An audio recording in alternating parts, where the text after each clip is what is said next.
All right. We like to start every Thursday morning with something we fondly refer to as the jargon of the day. This is when we take on one word, one phrase, one acronym. We try to figure out what in the hey nani are the experts talking about? What does this have to do with me? How can this save me time or money? Why do I need to learn this new term? And unbelievably, I cannot believe that we have not done this term before. We've had doctors on the show before to define this, but we haven't actually done it as part of our jargon. But it's high time that we did. You can see on the screen it says MTHFR. And by the way, I have started saying, what the MTHFR? Right?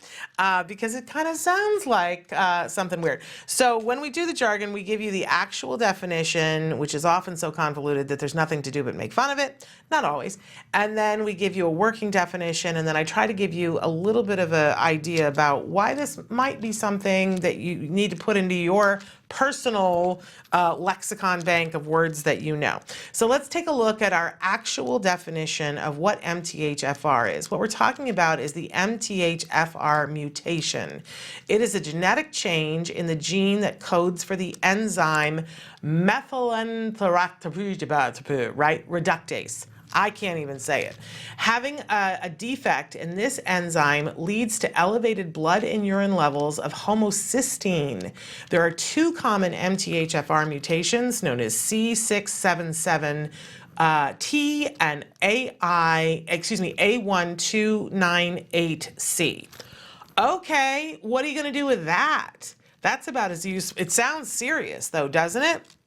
Well, let's take a look at what our working definition is so that we can sort of get a look-see at this. So MTHFR, it's a gene mutation which can create a variety of symptoms that can, in a lot of cases, be reversed by removing folic acid and folinic acid from the diet and replacing it with folate. Okay, so here we go.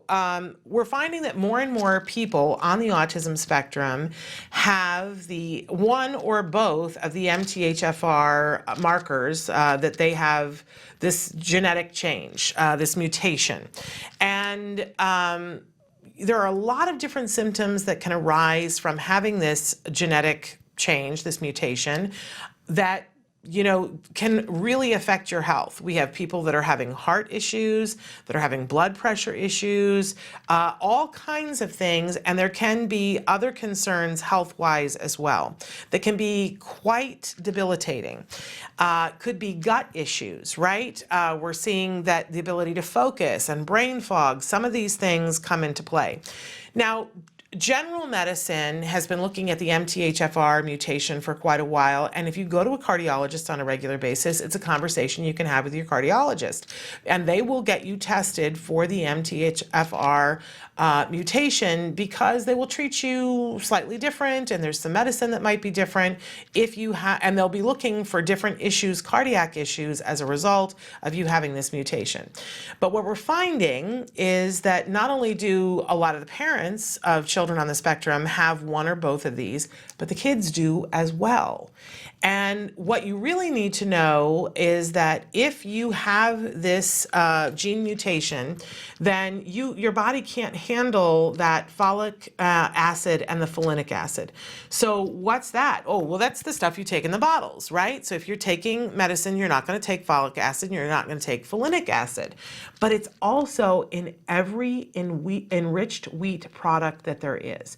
So when you eat a cereal, a lot of times if you read the box, it says enriched wheat and it says folic acid or it says folinic acid. And this is happening for a very specific reason. There were a lot of babies that were being born in a certain period of time that had spina bifida. And they did research and they were like, why is this happening? And they found that in the moms, there was a lack of folic acid and folinic acid. And if they gave them folic acid, these babies were being born and they did not have spina bifida.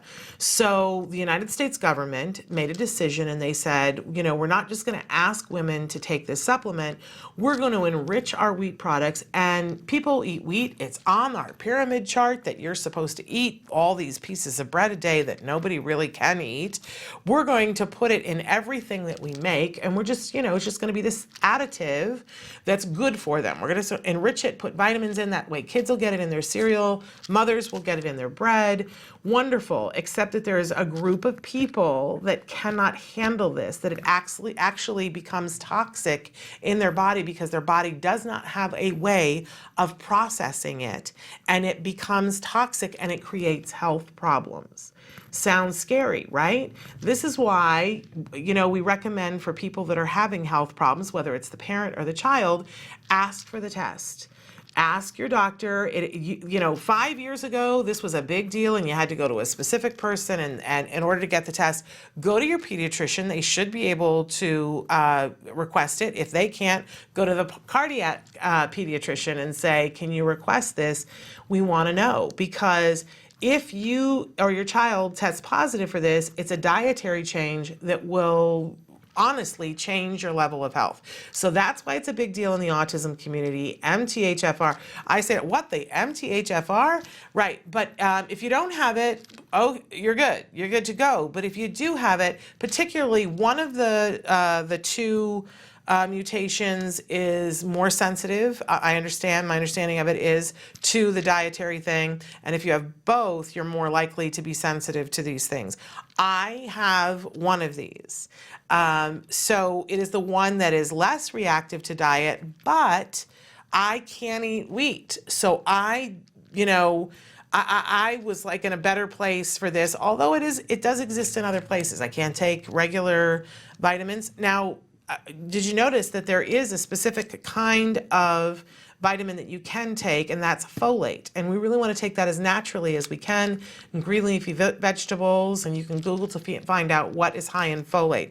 But having that artificial folic acid and folinic acid is not good if you have the MTHFR deletion. All right, there we go. There's our jargon for today.